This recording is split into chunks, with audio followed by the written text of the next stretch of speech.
Welcome to a compilation of Ace King hands from our Tactical Tuesday episodes. Enjoy. Ace King ends up being Ace King. They don't improve. They don't make any pairs. They don't make any full houses. There's pretty much no value to be had. So have to, make it with our own guile and wily strategies post flop to outthink and outmaneuver our opponents. And this situation is one that I believe you, the listener, the viewer, is probably more familiar with, and especially feels a lot more painful.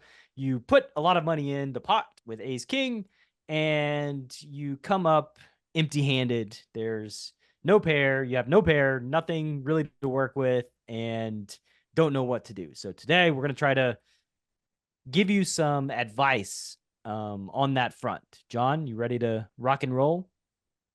Yep, I hate this spot too. Feels so unfair, man. Such a good hand. Put in all this money pre-flop, and then they just leave us on Ace King Island It's by ourselves. Yeah, Ace King Island. So hand number one, we have the button opening to $25. Our hero 3-bets to 110 from the small blind. The button calls. Flop is Jack 10-3. So we're not fully empty-handed in this situation. We do have a gut shot with some overcards. We do not have a pair, though.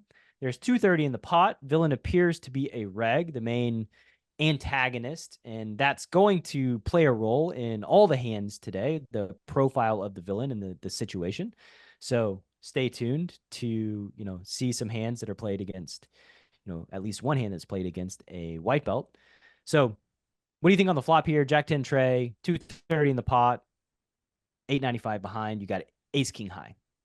Yeah, like you said, not the best. This isn't like what I was praying for, but hey, this isn't, we're not completely stranded on Ace King Island right now. We got some, they left us with a raft to get off, so to speak. You still have a little bit of a prayer left, it's there's still time. That gut shot, 2 overs. Yeah. So yeah, I'm starting out with a C bet here. Really, I think this is like one of the that's a pretty nice candidate for a hand to C bet just because of how many ways it has to improve on future streets. It has some nice blocker properties in the sense that we block hands like Ace Jack and King Jack that are almost always going to peel a 3-bet button versus small blind. So we block some of their strongest hands. So yeah, I'd be starting out with a C bet here. Not too picky about what the wolf strategy should be here. I think you can have a C-bet strategy that starts out with a third. I think you can have a strategy that starts out with half, but definitely want to start out with bet. And I also forgot to mention that we can, immediately start putting some of their bluff catchers in, in a spot where they're either indifferent or maybe just start folding here, right? Hands like pocket fours, pocket fives, pocket sixes, all hands that are better than Ace King that are now facing 2 overcards. Not only that, but like facing 2 overcards in a situation where like a lot of our bluffs on the flop are going to have really good equity versus pocket sixes and pocket eights, all that stuff. Even Ace King has 40% equity or so facing versus like pocket four. So in a best case scenario for them, or in a really good scenario for them, they're only a 60% favorite, and in a really bad scenario, they're 95% underdog. So pretty tough. Yep. Our hero is ahead and bets half. Villain calls. So prayer not answered on the turn. The tray pairs, so bottom pairs on the turn. Jack 10 tray. There's now a backdoor spade draw. 458 in the pot. What do you think? I think I'm just going to continue barreling here with Ace King. Like one of the things that I'm thinking about too is that like the 3 is essentially a brick in this spot. I don't think it really changes very much. Maybe the button peels Ace 3 suited, but even that is, sometimes getting 4-bet, sometimes getting folded. So there's already some discounting of Ace 3 pre-flop once they just call. Again, we still have a hand that has lots of ways to improve. And yeah, check. Like it's a hand where I really want to realize my equity, and I think the best way to realize my equity with this exact hand is just to continue betting instead of checking, facing a small size potentially, and check calling, and then kind of not being sure whether you should donk certain rivers or something like that because how many hands are going to bet an Ace River or King River. River. And again, Queen River. And again, I think we can just continue putting pressure on. Like it's not unreasonable for the button to peel even half pot with some of their pocket pairs that are below a 10. And I think all of those pocket pairs will almost certainly fold on the turn. So there still is a kind of a potentially large target for us to target with ace king high. Cool. I agree. Our wolf bets half pot, and villain does fold. They end up folding a gut shot that we have dominated, but I'm actually okay with this result. It's not the end of the world with ace king. Villain folded a worse hand, but again, as you mentioned, hero gets to realize all their equity, and I think that's pretty nice. Yeah, I think one of the things that I find myself talking about a lot about in coaching sessions is that it's okay to fold out worse hands if you have a hand that can't check call when they decide to bluff, right? And the worse hands, if they are almost certainly bluff on like, brick runouts, then it's actually fine to fold them out, even though you're technically folding out a worse hand because of the fact that you won't be able to check call the future street. Nice. So now we move on to hand number 2. So we have a reg who opens minimum from low jack. Our hero 3-bets to 9 big blinds from the small blind to $45, and low jack calls. Effective stack is 466, and there is $95 in the pot. Flop is 6-4 deuce rainbow. Any thoughts on this board? This is Ace King Island for sure. You go first this time. This one's tough. Yeah, I think I checked this board. I find it villains. We don't really have much of a target for small pairs.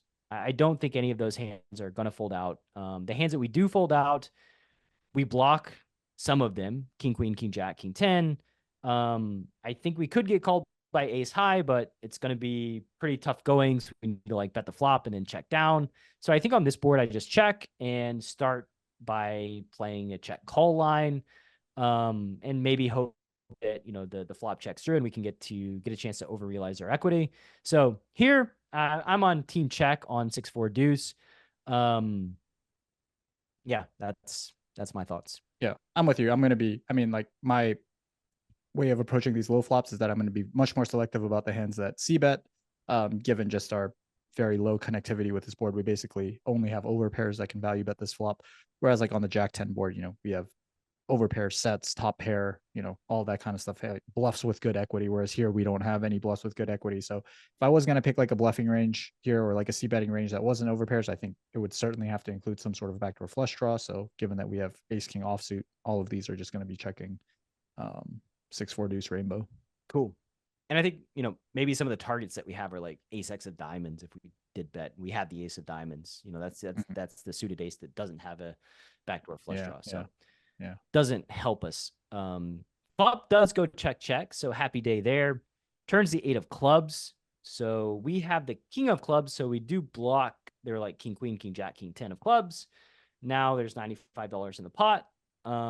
Since it's my turn to go first, I would just continue checking and probably be hoping to check down and just beat like ace queen, ace jack, ace 10, as well as, maybe some like suited broadways. But I think on the turn, after the flop checks through, I'm definitely going to be inclined to call a bet.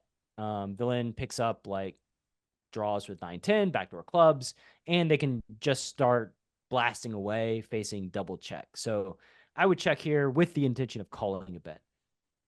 Yeah, I like that a lot. I think you're totally right that like once they see us double check, they can, they have some obvious bluffs to pick from, but they could just start blasting with stuff, realizing that like, our double check range is probably going to include a lot of hands like this. And so they want to, maybe they think that we start folding ace king on the turn, and sort of the counter to someone who's going to over bluff this turn is to just check call, even with sort of your worst bluff catchers or even your unpaired bluff catchers like ace king and ace queen high. Nice.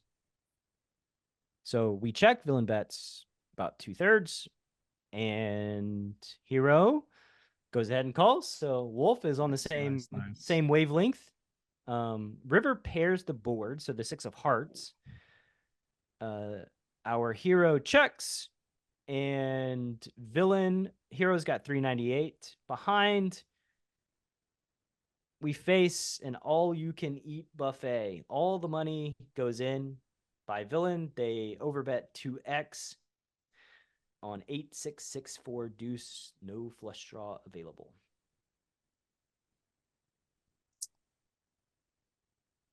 I'm glad it's your turn to go first.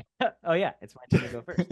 So, value hands, I think that villain could have maybe a hand like pocket tens, maybe a hand like pocket nines. Eight's full, clearly going to be taking this line. But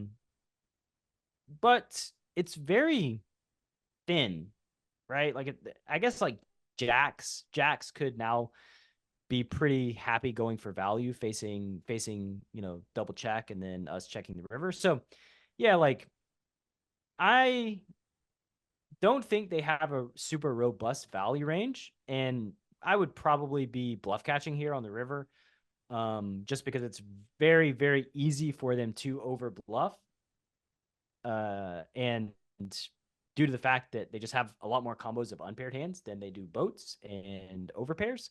So like my tendency here would be to bluff catch, but I think it's probably pretty close.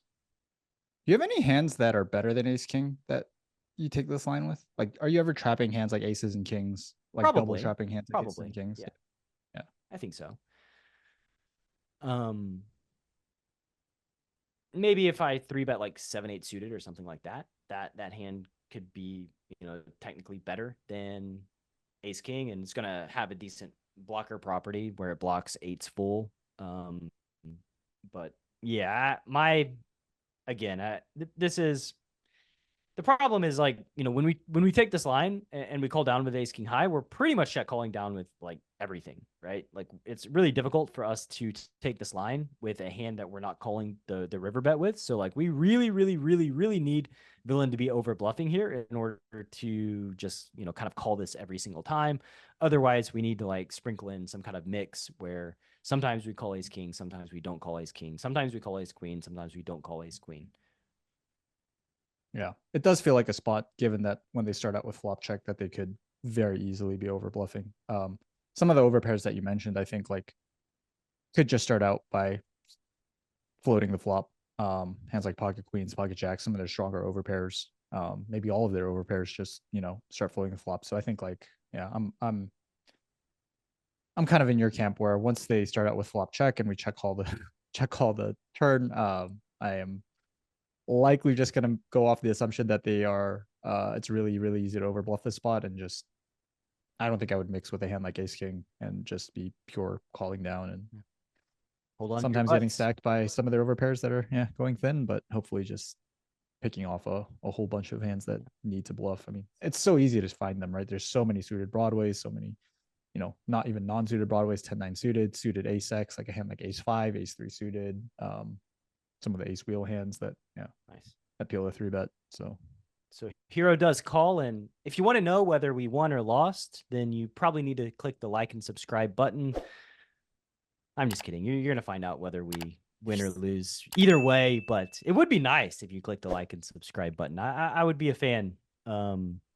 Villain turns over the king queen of spades. So we did find one of the suited broadways that did bluff. So no real way to know whether or not villain's over bluffing here, but this is a pretty good signal, I think, that villain showed up with the king queen of spades. Kind of an interesting hand to show up with too, considering they're like blocking ace king and ace queen, which is probably the two hands that they're mostly targeting when they take this line. So not super impressed by villain's hand selection there. Hand number 3. So this will be played at 1K no limit, so 510. The button opens to $25. Small blind makes it 110. That's the hero with the ace king of spades. The big blind, who's about a 50 big blind stack, probably a white belt, and once they cold call, almost certainly a white belt, flats, and the button folds. So now we have ace king of spades out of position, 245 in the pot. Villain has 390 behind. SPR is about 1.5. Queen 8-8 with one spade. So a little bit of a prayer, but not very much. What do you do? Easy spot for me. Given this SPR, I am in team bluff catch mode. So I'm definitely going to be starting out with check here. Really don't want to be only narrowing down villain's range to hands that are better than ace king. And I think that's what happens when we start c-betting this board. I think when we check here, especially someone who is playing 50 big blinds and cold calling 3-bets is going to have no problem finding enough bluffs on this board texture. It'd be really, really nice for them to just start jamming hands that we have dominated. Maybe they peel with hands like ace jack suited, ace 10 suited, king jack suited, king 10 suited, those types of hands. Maybe they even go as far down as hands like 6-7 suited. Not to say that they don't have value in the spot. I think they could certainly, if they can have 6-7 suited, they can certainly have 7-8 suited. If they can have ace jack, they can certainly have ace queen and king queen. And that's like the part of the range that I'm okay with losing to. But I think it's just really important here to give them an opportunity to put it in with hands that are, in really bad shape versus ace king. So I would start out with check here, and already on the flop, I am struggling to see a future where I fold this hand. Yep, I agree completely. And, tying this back into hand number one, where we flopped a gut shot and opted to bet and then bet the turn with a lower SPR versus a different profile of opponent. I think ace king high here turns into a bluff catcher as opposed to a bluff like in the first hand. So I agree with everything that you said. Wolf checks, happy day. The white belt checks behind, turns to 7 of clubs. So queen 8-8-7 with the queen 7 of clubs. I'm guessing this doesn't change your approach. Still checking, still check calling. All right, so Wolf does check. Villain bets half pot. Pretty slam dunk call. Hero calls the turn following what we presume to be the plan of the Wolf. River is a deuce of spades, so about as bricky as they can come. Hero checks again, and our friend puts the money in, 269. Wolf calls, and villain shows up with the 9-10 of spades. So busted open ender on the turn, and Wolf stacks them for a nice $1,000 pot. Again, I'm pretty proud of the way the Wolves have played in these submitted hands this week. And yeah, so here we have ace king was a bluff catcher. In the first hand, ace king was a bluff. So good episode this week.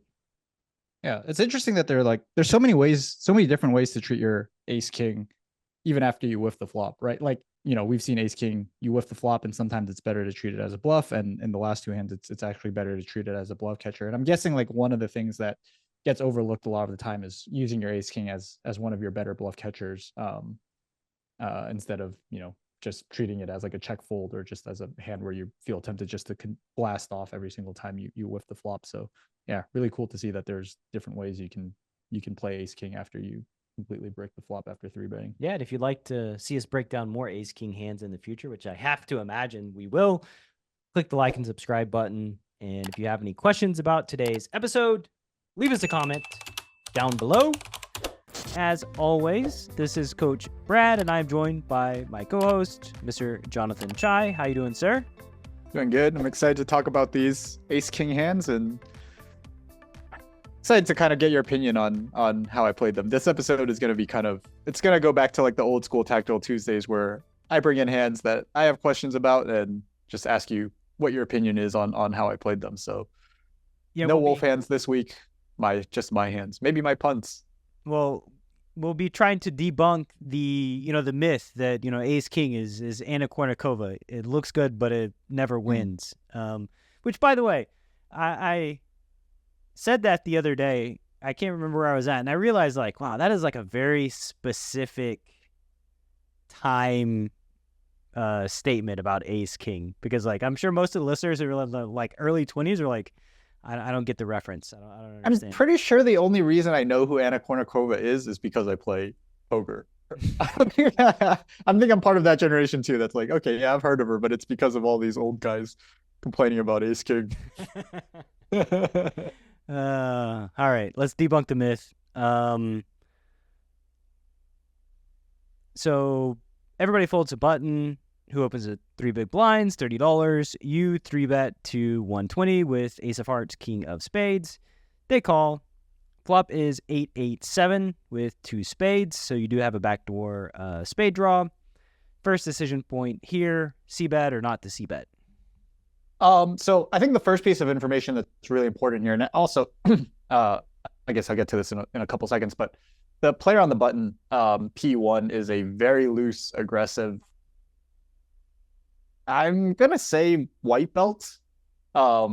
Just plays way too many hands, is playing, you can't see the HUD here, but is playing something along the lines of like 48-28 for his VPIP and PFR, which means he's putting chips in the pot 48% of the time pre-flop, which is very, very, very, very, very high. And also just in general, playing very aggressively playing aggressively post-flop. That being said, I think that I should have 3-bet larger than the standard 3-bet size. Usually that's something I'm pretty good about adjusting to, but it's something that upon review of this hand, it's something that I regret not doing, is just 3-betting to like $150 or $160, because I'm pretty sure this exact player profile would have, it's probably pretty inelastic between like 120 and 150. So anyways, I think I should have 3-bet larger pre-flop, but we're here. And my strategic adjustment, usually I'm going to be doing a lot of range betting on paired boards out of position as a PFR, but this time I decided to check and give P1 as much rope as possible to either just stay in there with dominated hands. Like I don't want him to fold, hands like ace 5 offsuit. If he deals a 3-bet with those types of hands, I'd rather him, I'd rather us both like turn top pair and now he's just putting in tons of money, or give him a chance to turn those hands into a bluff. So strategic adjustment for this type of player is me just checking and planning on bluff catching with ace king, probably depending on size, but can't imagine folding on 8-8-7, especially with backdoor spades. Yeah, not the flop anyway. Yeah. So you check. Would you do anything differently versus like the player type that I described, or are you also just kind of? I think you could also bet like a quarter. Mm-hmm. You could bet really, really small so that they're way less likely to fold the like ace 5 offsuit type hands, or any overcard hands, for instance. It's really hard for them to have like a hand that doesn't have an overcard or some kind of gut shot on 8-8-7. Even like 4-5 has a gut shot. So I think that if you bet quarter pot, you're essentially betting for value and can get called super wide. And then the place where I would, start checking would be the turn with ace king here. So like, I think that's the other alternative, is to bet really small and then start doing a lot of turn checking. I kind of see the result here once you check. Villain bets really big, like I'm not sure, like 80% pot or so. And one thing that betting quarter does is it lets you set your price on the flop and doesn't create this situation where villain like bets really, really big. But again, like, villain's polarizing here, so you have a really good bluff catcher. So I guess as it is still not the end of the world, where like you'd probably rather not call 80%, but yeah. I'm not gonna lie, I was hoping you'd bet smaller. So the alternative kind of plan that you're outlining right now is just bet really small on the flop, get them to the turn with close to range, and then start check calling on the turn. Hopefully I think there's like real merit to that, because I think that once people get to the turn with, Jack 5 of diamonds or whatever this guy could, all types of hands that this guy could have pre-flop, like they might feel a little bit more compelled to bluff than they do here, just because it's like, well, if I call the flop with this hand and face check, like what am I going to do? What am I doing if I'm not bluffing? Sure. So I totally see the merit of betting small and checking the turn. But anyways, I just had to check the flop and face this really uncomfortable size. You ever think about folding, just given the plan? Due to size? You're not size sensitive at all here? Okay, yeah. Clearly I'm not either, as the YouTube viewer has already seen. I'm more range sensitive. Like I realize that, like, if based on your description of villain, they can have so many hands, so few of those hands connect solidly with the board, that equity wise, I just think I have a lot of equity here with ace king. So I'm pretty price insensitive against this villain profile. Cool. Turns of 4 spades. So 4-7-8-8 with the 8-7-4 spades. So you turn king high flush draw, you check. I'm guessing villain checks behind on the flush completer. The reason that I guess that is because you have value on the river, Or maybe it just turns into bluff catching, and that's where you get all your value. Yeah, he does not check back. He does not care about the flush completing turn. I think the rest of this hand is I don't think there's too much to discuss here. Obviously not folding once we turn a spade. I probably wasn't planning on folding even on a non-spade. So on a spade, folding is just out of the question when we have the second nut flush draw to go along with our 2 overs, to go along with the fact that maybe we just have the best hand here versus this exact villain. So yeah, he comes out with half pot and gritting my teeth a little bit, hoping for something good on the river. Three of spades. Do I want him to jam? Yeah. Doesn't matter what you want. Yeah. So you river the 4 flush, the king high flush on a 4 flush. You check, villain jams 6-18 into 12-33. So I don't know if you want him to or don't want him to, but you are essentially locked in and have no choice here other than a call. So you call, and villain just has the ace-9-0. So they definitely not a hand that I would expect stronger players to be peeling pre-flop. Maybe this hand gets into the 4-bet range, but I think majority of the time should just be folded facing a 3-bet. Yeah, I think this hand just is a good example of illustrating like how all the good things that can happen when you allow villain to keep dominating hands in their range instead of just blindly c-betting and letting them off the hook a little bit. Very nice. Very nice. Let's queue up hand number 2. Once again, you have ace king, and if you're enjoying this episode on maxing value with ace king, click the subscribe button and follow along with Tactical Tuesday for the foreseeable future. So here with the ace king, button opens 2.5x, $12.50. You 3-bet to $55, and they call. Everything is pretty standard. Yeah, no reads on the button this time, so don't know if he's a fish or a reg, although his open size seems pretty reg-ish, the 2.5x, so I guess I'll just start there and assume that he's more likely to be on the reggy side. So the flop is king 10-8 with the 10-8 of clubs. I think king high board, you can certainly bet. You have a hand that wants to get some value. Starting out with half, I think it makes sense. You have the ace of clubs, which is pretty nice. Villain calls, turns the 3 of hearts, 223 in the pot. You have 400 behind. Villain's got about the same. So, yeah, turn. Interesting decision. You can check the turn. You can bet the turn. I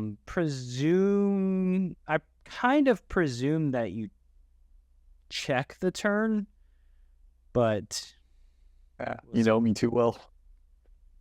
So you check the turn. Tell me why you check the turn.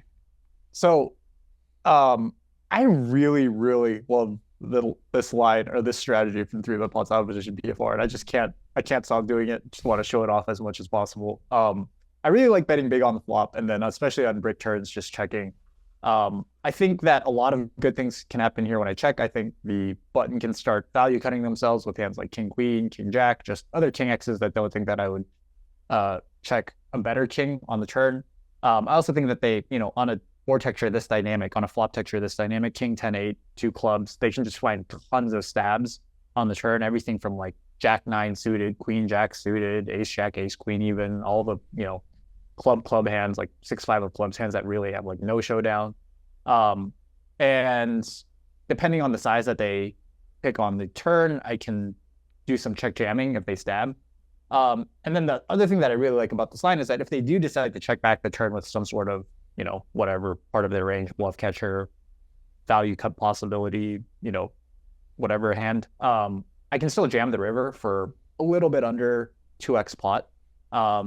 And that's actually what ends up happening here. So I check and the button checks back. And what I found is that like facing the overbet river jam, like the players that I play against seem to just have a really tough time discerning between which bluff catchers are the best ones to call. And I think population tends to just call too much on the turn. Like they just say like, well, this bluff catcher is the same as like pretty much any other one, so I guess I'm just going to call with all of them or almost all of them, which is what seems like is happening when I play these spots. Any I don't know, any feedback or advice on Yeah, so to play devil's advocate here, and I know that you really like that line with your value. One hitch here is that I think that due to the SPR being around 2, I actually don't think Villain's going to stab the turn with their draws at a very high frequency, because getting check jammed on is so devastating for their jack nines and queen jacks and club type hands. You block ace queen and ace jack, which would be the gut shots that they would be more apt to stab the turn with, because, not realizing your gut shot equity is not as terrible as, an open ender or a flush draw. Yeah. So is not as painful. I actually think that when you check the turn here, it's going to check behind at a very high frequency. My gut read is that the turn's going to check through at a very high frequency.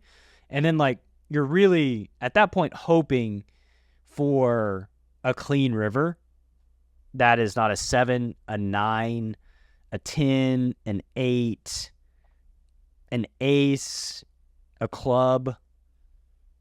Like, so, that's kind of the downside to going for the stop and go all in. Is I just don't think you're going to face a bet here on the turn at a very high frequency. How would you compare this strategy to a strategy that I tried out in a P&E actually that got that's on this channel from a couple weeks ago, or I guess once this comes out, it's going to be almost a month ago, where instead of taking this line, I decided to bet bigger on the flop, 75%, and then just jam the turn, thinking that like, I don't know what they do with their bluff catchers on the turn. It's like very, very what board texture where I could have a lot of bluffs, so I could see people overcalling, and I can actually deny equity from like hands I can't call the turn jam, right? Like the 5, 6 of clubs type hands, the jack 9 suited. I don't think it's crazy. Okay. I think like shrinking the game tree into 2 bets, 2 post flop bets, playing a 2-bet game is probably, it seems reasonable. Like I haven't thought about it super in depth as it is related to this hand, but it seems viable. I don't really see much of a problem with it, because I think that you still accomplish the same thing, right? Like here, you're actually playing a 2-bet game. You're playing a 2-street game with this. But line. I'm letting them overrealize. But they also get to overrealize, and you have very limited visibility as to when you can value bet the river. Like the river's a 9, you're probably not 2x jamming, right? Mm-hmm. River's a club, you're probably not 2x jamming. Like there are certainly cards that prevent you from placing a river value bet. But if you did bet big on the flop and jam the turn, we are like the turn's a 3 of hearts. There's only one card coming that'll prevent you from jamming, and that just seems much more reasonable to me. And it also seems like a spot where Villain can quite easily tell themselves that you have like so many available bluffs that big bet, then jam the turn. That the more I talk about it, the more I'm coming around to, I think like big betting the flop and then jamming the turn is probably the way to go. Okay. Actually, that's good. We'll do a Tactile Tuesday on that. I'll try that out the next few times I get in the spot and flop something good, and we'll do a Tactile Tuesday episode on that strat. Let's see what happens here. Wow, we get the clean. Red 6. A red 6, the clean run out, and not even much speculation. You're just going to jam. Yeah. So you jam. Villain calls. Villain has the 10-7 of diamonds. So they bluff caught with. See why I like this line so much? I don't know if I'm going to be able to give this up, but man, this is like the type of stuff that happens where I'm just like, like bet check bet, over bet jam river. I mean, look at all the.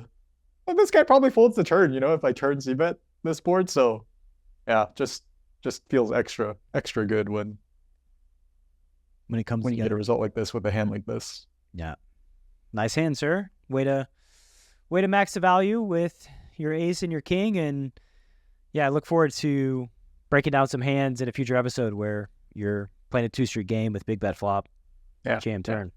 Yeah, so we have a limp from under the gun. Under the gun player is certainly a fish as well, given his pre-flop stats. The player on the button who overlimps is actually a reg, which is kind of interesting. I think them deciding to overlimp the button might, we can start making some guesses as to what type of range they're overlimping. I think it would be maybe a little bit difficult to assign the button a range once they decide to ISO. But in any case, they decide to overlimp, and the small blind folds. We're in the big blind with ace king offsuit, so we're definitely going to be putting more money in the pot here. And that's just a fun matter of like how much money do we put in the pot? Yeah, I think like what, I thought you had like a really interesting kind of story that you told about Kevin Rabichow in a recent episode of Tactical Tuesday, where he was just experimenting with obscene raise sizes versus an opponent he had been playing heads up versus for a while, and realized that he just wasn't folding pre-flop. And so I think you could do something like that here. Again, kind of going back to hand one, there definitely are like meta considerations into ISO size here, right? Like if you've seen this guy just limp call a 15 big blind ISO before, then you should probably ISO huge to something close to 15 big blinds. But if you've seen this player, this under the gun player, limp and fold to like a 3 big blind ISO or a 5 big blind ISO, then maybe there's more of an argument for sizing down a little bit and making sure that we're keeping dominated hands in his range. Yeah, maybe. I think it gets more complex because of the overlimper, the reg. I think that like folding out their range would be a really nice benefit of ISOing much bigger than usual, because the type of hands that they have are going to be hands that typically play pretty well at a high SPR. So small pocket pairs, maybe like smallish suited connectors or one gappers or maybe 2 gap suited hands that they're just trying to like play. They're trying to realize their equity and play a pot at a high SPR in case they make something and then they can get paid multi-way. So I think there's a lot of incentive here to probably go like 7 or 8 or 9 big blinds from the big blind to make their like small pocket pairs be like, oh my God, like this is a really bad price. I don't want to call 90 pre. I would much rather call 40. Right. I believe the Wolf uses a slightly 5X. Smaller size here, just 5 big blinds. Which is standard, and it's a very normal ISO size. Both of the players come along. Not a surprise. Yeah, hard to imagine the overlimping range of the reg on the button folding to 5 big blinds.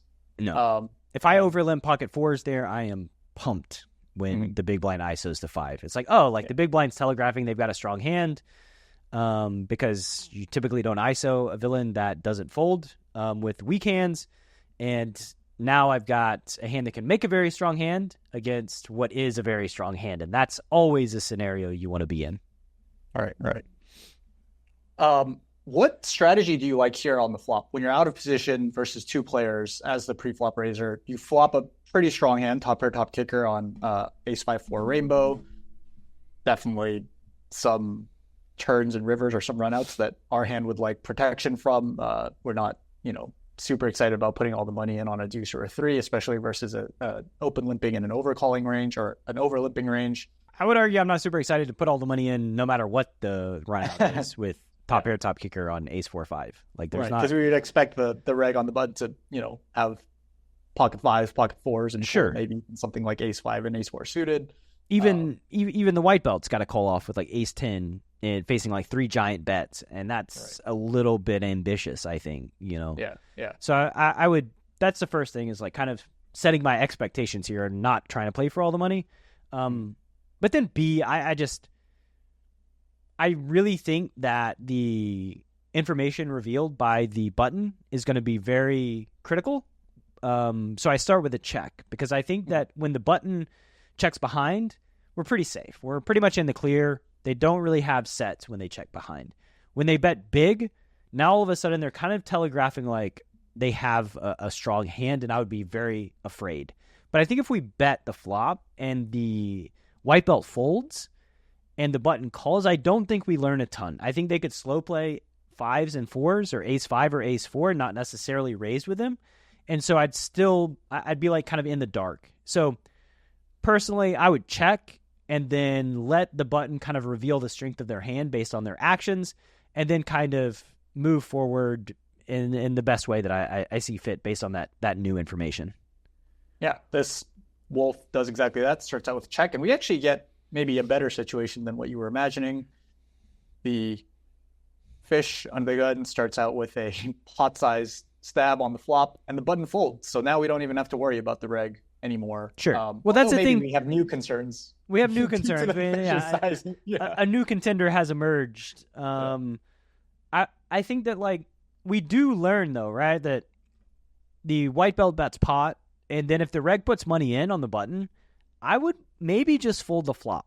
As, you know, as kind of tight as that sounds, I'm like, okay, so the white belt really likes their hand, and the reg is now putting a lot of money in the pot after I checked, and they know I could be checking my, like, top. I could be checking, like, this exact hand here. It's still in my range, and they're happy putting it in on the ace 4-5. So I think actually if the button called, I would fold. Yeah, and I think that just one thing that I want to address with that is, like, I think a listener might be like, well, couldn't the button just have like ace queen or ace jack? Like, we could actually have, you know, they can call with a top pair. They that's could. worse than Maybe actually yeah. Go ahead. I think like the pre-flop action, I think, just eliminates those types of hands from their range, right? Once they overlimp and don't ISO themselves, they almost never have a hand like ace queen or ace jack. And that's sort of what I mean about being able to narrow down the button's range a little bit, do a better job of narrowing down the range when they overlimp instead of ISOing. Because when they ISO, they could ISO pocket fives maybe, but when they overlimp, they essentially never have ace queen, ace jack, so some sort of strong ace X that we beat with ace king. So correct. I think that also goes a long ways in finding the fold on the flop. It's just they don't have those types of hands that we're crushing. The hands that you would beat that they call with are probably going to be like deuces and trays, some kind of small pocket pair that also has a gut shot. So if you're if you're winning somehow on the flop, if you have an equity advantage, that's where it would come from like the deuces and trays region. Yeah.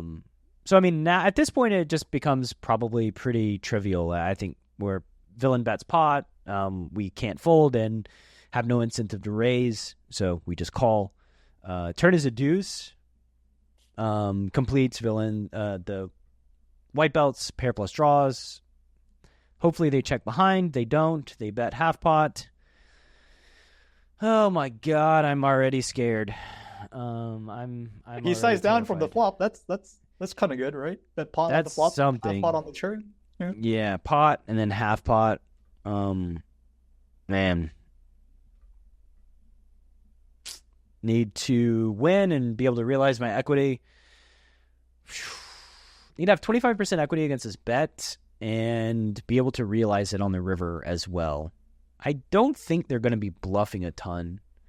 I guess I think I'm going to just save you a little, some stress here. And I'm guessing that there was very likely some form of metagame or some kind of awareness as to just what type of white belt or what type of fish the under the gun player is exactly, because our hero just decides to call down and under the gun shows up with just a completely random hand that we would never have expected to start with a c-bet on the flop. And sure, I think this kind of also speaks to the the utility of just having a strong protected checking range on the flop, is that when the fish just decides to blast off like this and lose their minds with king jack offsuit on ace 5-4 rainbow, we have hands that can comfortably defend versus an all-in essentially later down the line. And it's hard to do that when you're just betting your good hands on the flop and checking your. I think more importantly, we gave them an opportunity to put the money in with king jack off, right? A hand that has on the flop just almost no equity, sub 5% equity or whatever it is on the flop. So that's another very important thing is we gave them a chance to put money in with hands that are drawing close to dead, and they took it, and that's a massive bonus to just betting and they fold king jack. Well, congratulations. We just folded out 5% equity. Who cares? That's not a win. That's a clear loss for us. Right. So yeah. Well played by Hero. And again, yes, I would have been in the tank and on Tactical Tuesday without any meta read, but it's pretty obvious that this white belt was of a special breed where Hero had meta information that they're just a blaster who are going to blast with a lot of really, really bad hands, in which case calling down is just trivial. Yeah. Yep. Awesome. Great hand on Multiway. Here we are with Ace King on the button, playing 10-20 three-handed. Wolf opens to $50, 2.5 big blinds, gets 3-bet by the small blinds. Definitely going to be 4-betting Ace King in this configuration. Not too much to talk about here, I assume. No. 25 big blind, 4-bet, gets called. And here we go. 10-6-3, 2 diamonds. We have Ace of Spades, King of Hearts. No diamond in our hand. SPR, about 1.7. We got 1688 in our stack, 1000 in the middle, covered by the small blind. I'm definitely So betting. many things we could do here on the flop that this is what you can probably see why I'm already not confident in being able to nail your decision here. But let's start here. I would definitely bet quarter pot here. Ace 10 off is one of our lower equity bluffs pre, so 10 high board. I don't think villain has a ton of 10x in their range. We have the overpairs. We have Ace 10, which is actually pretty important, I think, on a 10 high board in this spot. So just pushing the equity advantage, I'm betting probably range here. Wolf does bet, but does not pick quarter. Oh, well, they really went for it, huh? A little bit more brute force approach from the Wolf this hand. Yeah, just decided to maximally push the equity advantage and rip it in with Ace King high. Well, unlikely I was going to nail this one. You are correct. Make the argument here for just ripping it in. I mean, I think the argument is pretty clear. It's 1.5x. In order for this to turn, so like there's two things going on here for me. Number one, is this a profitable bet? Probably. I can't imagine it not making money. But is it the most profitable path that we could take? Probably not, but hard for me to say. I think villain will fold more than 55% of their range here, which makes, Ace King kind of an auto profit. Also, we have equity when they call. If they do call with like 9s or jacks or 8s or whatever it is that they find a call with, we're going to have, 25-ish% equity. Maybe they can call with worse, some like flush draws, which would be really nice. So that's going to bump up our equity to probably 28, 29% when they call. So we got 29% equity when they call, and they're probably going to fold about 60, 65% of the time, which means that this bet will be plus EV. So yeah, that's the argument, that the bet almost certainly has to be plus EV. Yeah, I think that's exactly the argument that I would make for betting this type of hand for this size as well. It's really nice that we don't have a diamond when we decide to do this, because like you said, that gives us an opportunity to get called by some hands that we're actually ahead of on the flop or doing really, really well against, instead of, just the pocket pairs or just the paired region of their range. We could easily see the small blind calling with a hand like Ace Jack of Diamonds or Ace Queen of Diamonds facing this jam. So yeah, we actually get in a dream scenario given the hand that we get called by. The King 9 of Diamonds.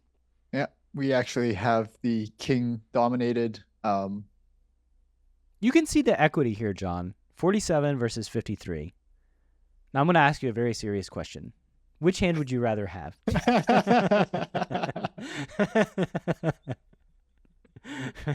Look, I'm just happy we have 53% equity versus when we get called, right? Like this is, if they don't fold, this is exactly what I was hoping for. So, I'm not gonna show the whole Tactical Tuesday audience how degen I would be in real life, and that I would actually pick the lower equity hand that is probably more exciting to sweat. But Ponzu approves. Ponzu approves. He looked at me and he nodded his head. He approves of the flush draw. Well, unfortunately, now you're drawing dead. So should see. This is why you want the diamonds. Should have picked the flush draw. Apparently, turns to 5 of diamonds, and our hero gets whacked. So don't forget to like, comment, subscribe, and continue to watch my misery unfold right before your eyes. This is Chasing Poker Greatness with your host, Brad Wilson.